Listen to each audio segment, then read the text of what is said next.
I have seen it coming for some time. I've been witness to parts of its creation, but it does not fail to fascinate me again, and even more deeply now it is in its more polished form.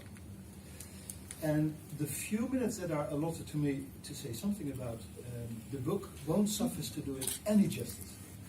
But at least I can try to indicate why it is such an engrossing work. I will leave some more critical engagement for the discussion we have afterwards. Now, why is this such an enthralling piece of work?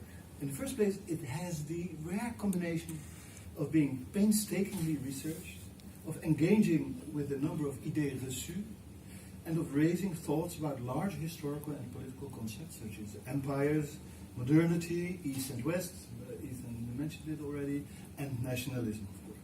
And above all, in a slightly offhanded way, it is a criticism of self-centered national narrative.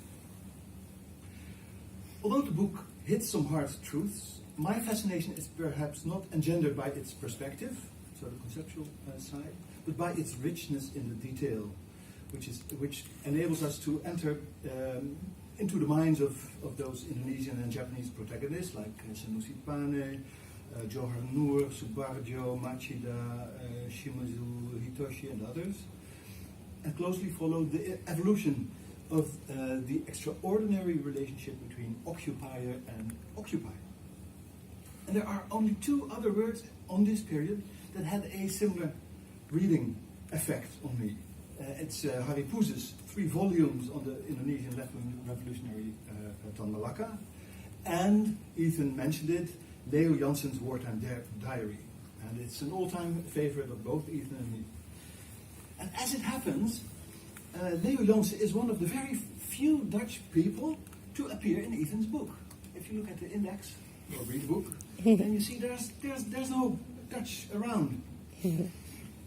And of course he was one of the very few, or maybe the only one, who had the intellectual sensitivity, the language skills, and the position to really see what was going on in occupied Java.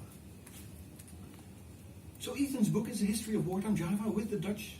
In this context I can stress that. With the Dutch entirely and justly swept from the carpet. It is highly telling of what the major protagonists in Indonesia's history of this period must have felt at the time. The Dutch were done with. The time was up. Dutch colonialism ended in 1942. But this is only a subtext, an argument by absence almost, as Ethan's aim is elsewhere, to foreground the endearment between Japanese and Indonesian intellectuals. So he scrupulously sketches this revolutionary shift of the political and cultural imaginaries of some of these elites. And of course this imaginary, which we could roughly label as one of an Asian racial, cultural and political bonding, brought with it its own myths and delusions, and it had odd after effects once the war was over, a kind of pseudo-amnesia among Indonesian elites, and echoes of the liberation myth in Japanese circles, even to today. The fascinating part is, of course, that we are talking about a foreign occupation of Indonesia. So the terms, aims, and hierarchical position of the Japanese and Indonesian participants in this love affair were fundamentally unequal. But this did not make the feelings with which both parts participated in the affair less real or less pressing. Nor can it be reduced to a superficial flirt, and certainly not to a history of wartime collaboration.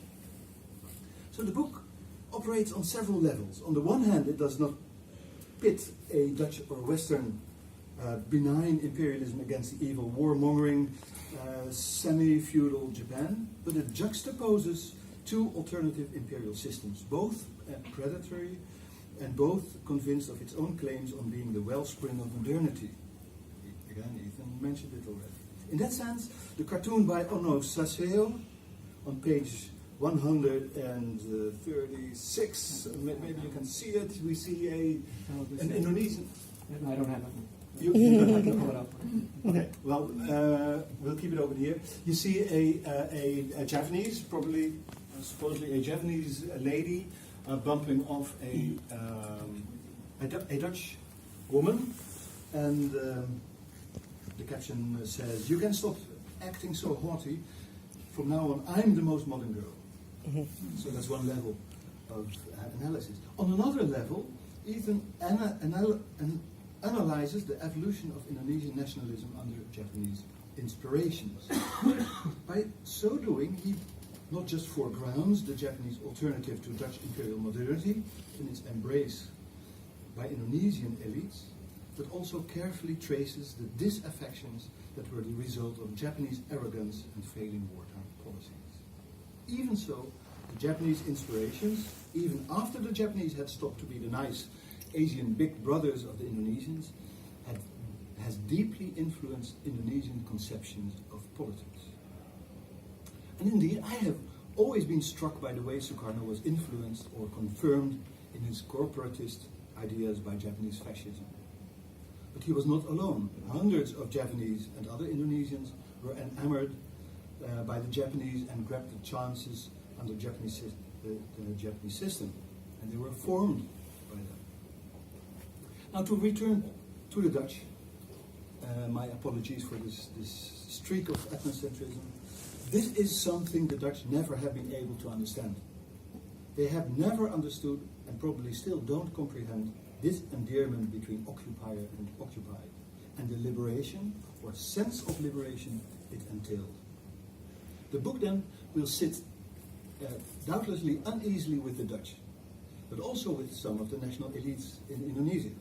After all, few Indonesians would be proud to confess the thorough affection Indonesians show for Japanese military fascism and the promises it held. I have, by the way, the feeling that Ethan is very comfortable in his role of unnerving national elites. But be that as it is, what strikes me is the candor with which he views this story. It is never dismissive. The ironies are in the history, not in the historian. And on this note, and I would like to end my short confession of being struck by this book. I could also have said it in 5 words. This is an instant classic.